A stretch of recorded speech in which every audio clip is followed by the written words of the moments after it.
actually building the business is while I was manic ya. Jadi di saat-saat hypomanic ya kita sebutnya kalau di istilah medisnya.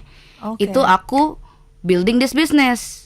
Tapi namanya Ashifa Photography waktu itu. AP.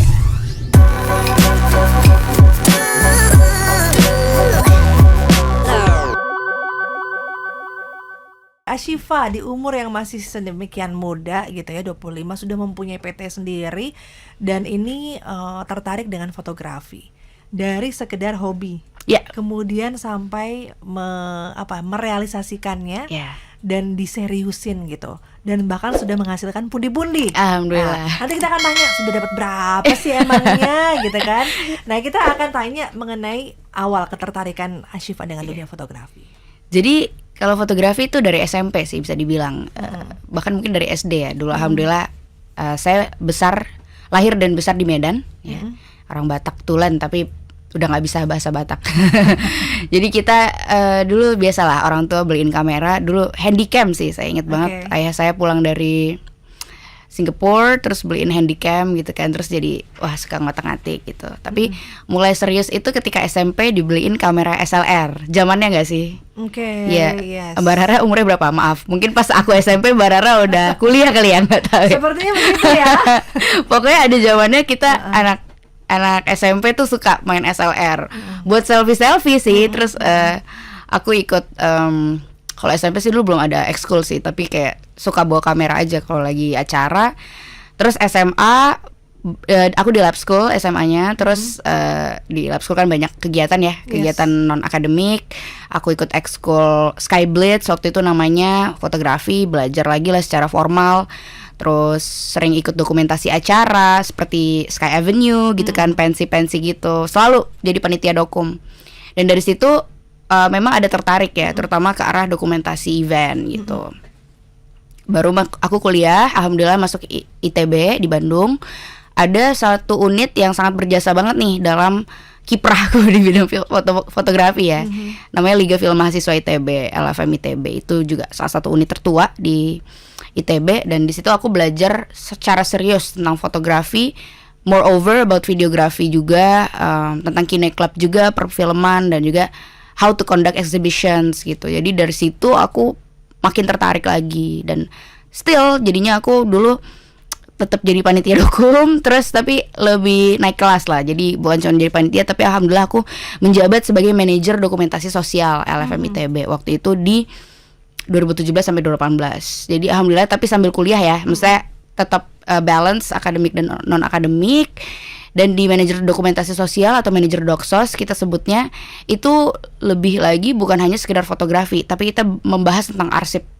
Jadi mungkin kalau di Sonora sendiri kita punya arsip siaran dari zaman dulu banget kan, itu pastinya tersimpan dengan baik dong.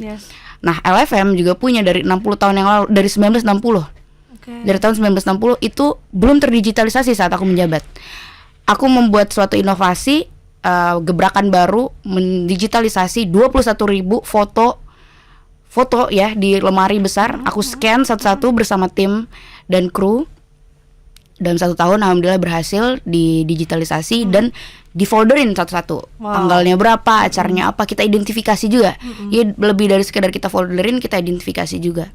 Dan dari situ kecintaanku terhadap dunia fotografi, dunia arsip itu makin besar gitu ya. Jadi dari situ aku 2019 karena udah tingkat akhir ya, kita selesai tingkat akhir tuh kan gabut ya.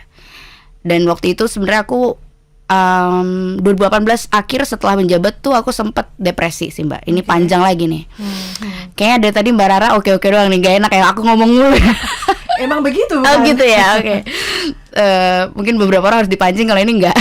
Langsung aja. Jadi tadi ke tahap depresi kenapa? Jadi ya banyak isunya itu karena family issue, and then tapi waktu itu aku belum didiagnose suatu penyakit yang lain, tapi major depressive disorder aja. Major, I don't know, pokoknya depresi berat lah bahasa Indonesianya. Itu lumayan berat ya, masa-masa terberat aku di 2018. Jadi sebelum aku bangkit, aku jatuh ke kubur lah bisa dibilang ya, sampai dalam banget. Itu berat badanku yang sekarang aku 62 jadi 42. Aku pengen cuti tuh waktu itu kuliah, padahal tingkat hari ya.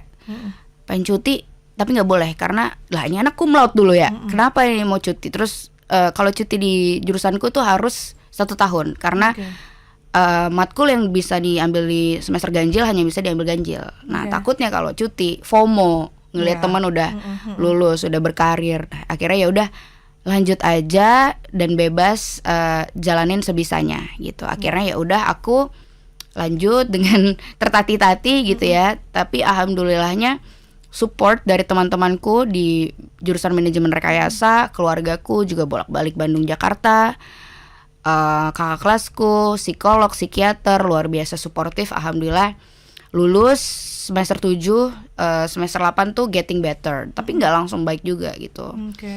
Cuman memang ada keanehan, maksudnya kayak transisi dari depresi ke mood yang baiknya itu terlihat seperti terlalu ekstrim. Jadi tiba-tiba jadi happy banget, tiba-tiba potong rambut, jadi cepak gitulah ya kan. Terus belanja nggak kekontrol gitu ya. Mbak Rara bayangkan saya belum dapat kerja tapi saya beli rumah ya waktu itu. Wow. Belanjanya rumah ya? Iya rumah, agak berbeda ya. Agak make sense. Terus agak tapi lain memang. Iya memang anak lain. Itu ya mungkin developernya juga saya bingung juga sih kenapa bisa lolos ya karena kan kerjaannya belum. Tapi kan banyak yang nggak bisa nggak tanpa BI checking juga banyak kan sekarang. So aku belanja yang nggak jelas juga banyak, beli sepatu 10 dan emosinya tuh terlihat sangat nggak stabil gitu. Nah pada akhirnya dibawa lagi ke dokter gitu.